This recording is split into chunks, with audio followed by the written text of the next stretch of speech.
अस्सलाम वालेकुम dear students. उम्मीद है आप सब खैरियत से होंगे। हम चैप्टर नंबर 10 एनवायरमेंटल केमिस्ट्री जो कि 9th क्लास केमिस्ट्री का चैप्टर है, इसको डिस्कस कर रहे हैं। लास्ट टाइम हमने पढ़ा था ग्लोबल वार्मिंग और ग्रीन हाउस इफेक्ट, और हमने देखा था कि हमारी अर्थ जो है किस तरह दिन ब दिन जो है ये ग्लोबल वार्मिंग के जद में आ रही है, और जमीन दिन ब दिन जो है ये हमारा माहौल जो है ये दिन ब दिन बहुत ज्यादा गर्म होता जा रहा है, और जिसके बहुत सारे एडवर्स इफेक्ट जो हम देख रहे हैं।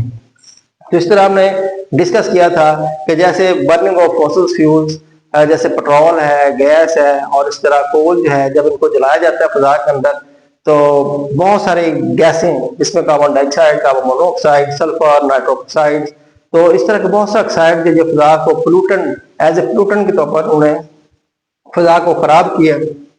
और इस तरह ऑटोमोबाइल्स हैं, जिस तरह रिक्शा है, गाड़ियां हैं, मोटरसाइकिल्स हैं, इनके अंदर जब फ्यूल चलता है तो इससे बहुत सारे पोल्यूटेंट जो है ये फिजा के अंदर पैदा होते हैं।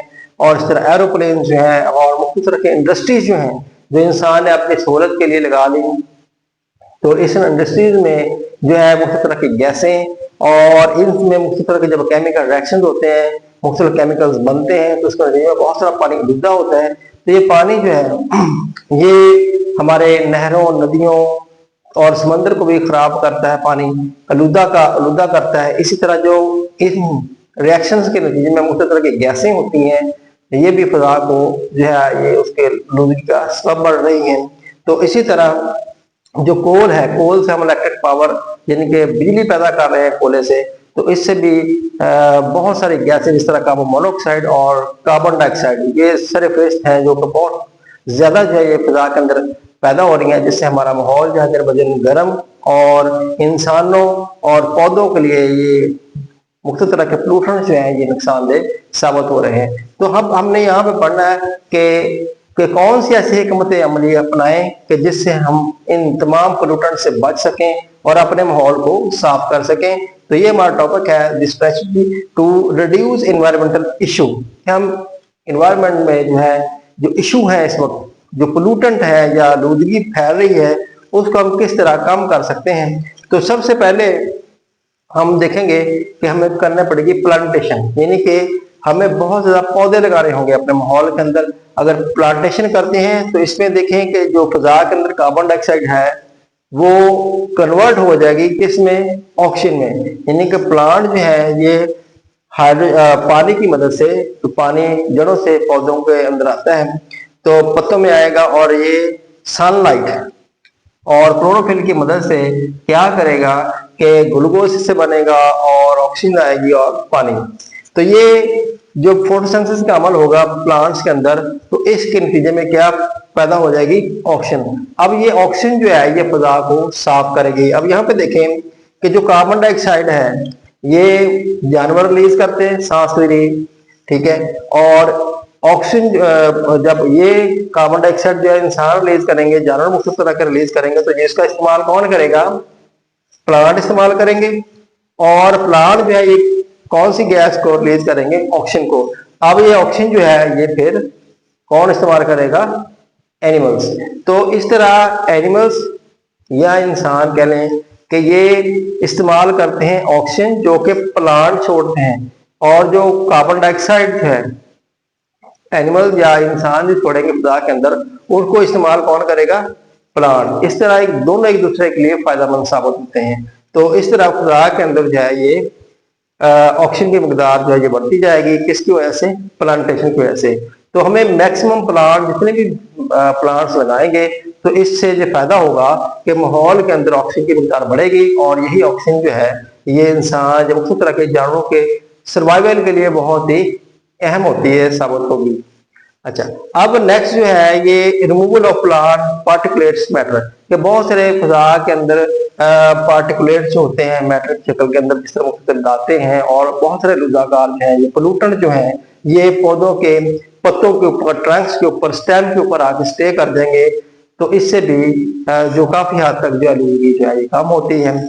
तो इसके बाद आते हैं कैटालिटिक कन्वर्टर। तो कैटालिटिक कन्वर्टर है क्या, सबसे पहले हम इसको देखेंगे कैटालिटिक कन्वर्टर क्या है। दरअसल ये एक है डिवाइस। इस डिवाइस का काम क्या होता है, इस डिवाइस का काम ये होता है कि ये हार्मफुल गैसेज जो होती हैं उनको लेस हार्मफुल गैसेज में कन्वर्ट करती हैं, और ये हम ऑटोमोबाइल्स में लगाते हैं कन्वर्टर को। अब इसको डिफाइन कर लेते हैं यहाँ पे, a device which convert harmful gases coming out of vehicle, कि जो गैसें व्हीकल से निकलती हैं, इनटू लेस हार्मफुल गैसेस, कि जो गैसें जो है हमें व्हीकल से हार्मफुल गैसेस जो होती हैं ये खारिज हो रही होती हैं, उनको ये डिवाइस क्या करती है, लेस हार्मफुल गैसेस में कन्वर्ट करती हैं। अच्छा, अब इसको समझने के लिए हमने यहाँ पे मुख्तलिफ तरह के स्टेप्स जो है इसको डिस्कस करना है।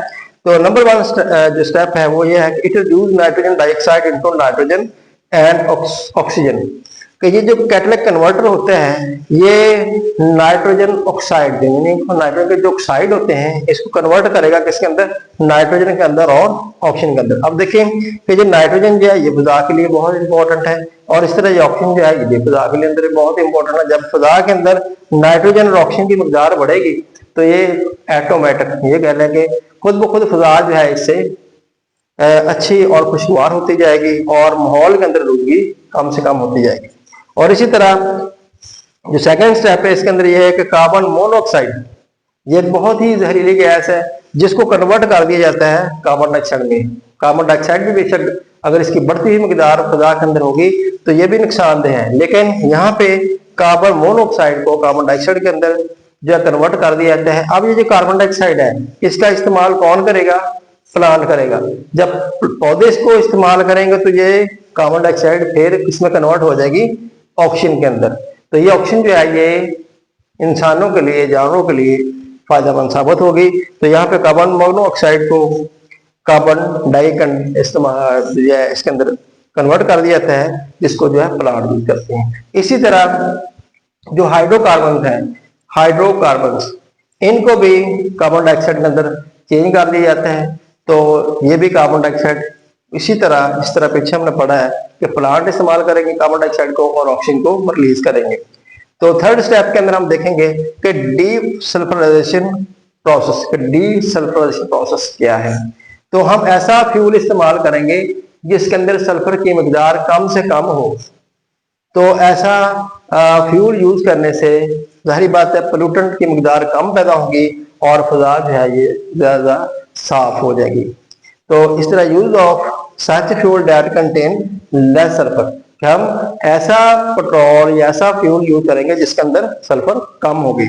और नेक्स्ट जो है discourage the excessive use of fossil fuel, कि हम लोगों को डिस्करेज करेंगे, हौसला शिकनी करेंगे लोगों की कि वो फॉसिल फ्यूल का इस्तेमाल कम करें, यानी पेट्रोल का, डीजल का, गैसेस का इस्तेमाल, सीएनजी वगैरह का, इसका इस्तेमाल कम से कम करें। तो इसके लिए हम क्या करेंगे, अवेयर द पीपल्स, लोगों को आगाह करेंगे इसके नुकसानात के बारे में। इस तरह जो स्टूडेंट्स हैं यूनिवर्सिटी में है, कॉलेजेस में हैं, स्कूलों में हैं, तो इन तमाम स्टूडेंट्स को भी हम मैक्सिमम अवेयर करेंगे कि ये जो फॉसिल फ्यूल है ये किस तरह हमारे लिए नुकसानदेह है, और इनका इस्तेमाल, कसरत से इनका इस्तेमाल जो है ये जो फिजा के अंदर कार्बन डाइऑक्साइड, कार्बन मोनोऑक्साइड और इस तरह मुख्तलिफ तरह के ऑक्साइड जो है ये पैदा कर रहे हैं, तो ये हमारी सेहत के लिए, जानवरों की सेहत के लिए इंतहाई नुकसानदेह साबित हो रहे हैं। तो नेक्स्ट स्टेप जो है ये है यूज ऑफ रिसोर्सेस, के रिसोर्सेस जो है इनका हम क्या करें, यूज अगेन एंड अगेन, कि हम इनको बार बार यूज करें। हमारे पास सबसे पहले जो है ये सोलर एनर्जी है। ये समझें कि ये हमारे लिए अल्लाह ताला की नेमतों में से बहुत बड़ी नेमत है कि सोलर एनर्जी जो है इससे हम बिजली पैदा कर रहे हैं, और आजकल हमारे घरों में जो सोलर प्लेटें हैं वो यही काम कर रही हैं कि सोलर एनर्जी को कन्वर्ट कर रही हैं इलेक्ट्रिसिटी के अंदर। तो इसी तरह अगर हम हाइड्रो इलेक्ट्रिक एनर्जी का इस्तेमाल करेंगे, यानी कि पानी जो है इससे हम बिजली बना रहे हैं पानी का इस्तेमाल करके, तो इससे अगर बिजली बन रही तो ये भी एक बहुत बड़ी नेमत है।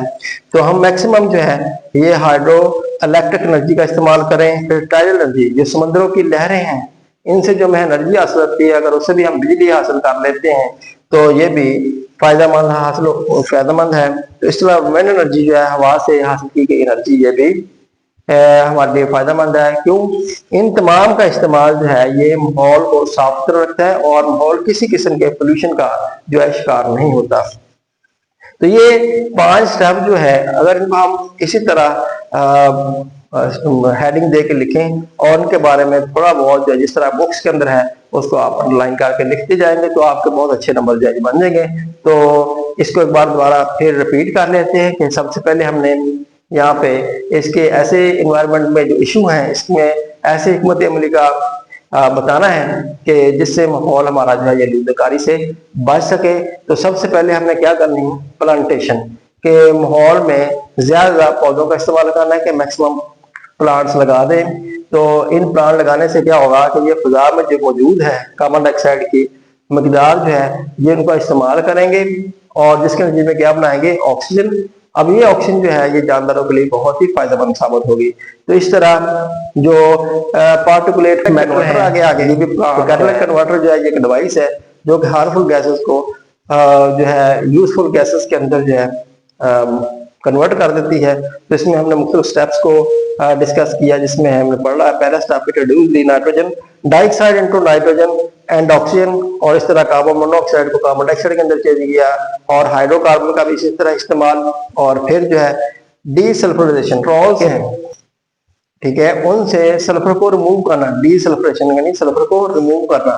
तो रिमूव करके तो हमने देखा कि use of such fuel that contain less sulphur, और इसी तरह discourage of excessive fossil fuel, तो जिसमें हमने लोगों को अवेयर किया कि जो फॉसिल फ्यूल है इसका कम से कम इस्तेमाल किया जाए। तो स्टूडेंट्स और मुख्य तरह के कम्युनिटी को हम अवेयर करेंगे कि जो फॉसिल फ्यूल है उनका कम से कम इस्तेमाल किया जाए।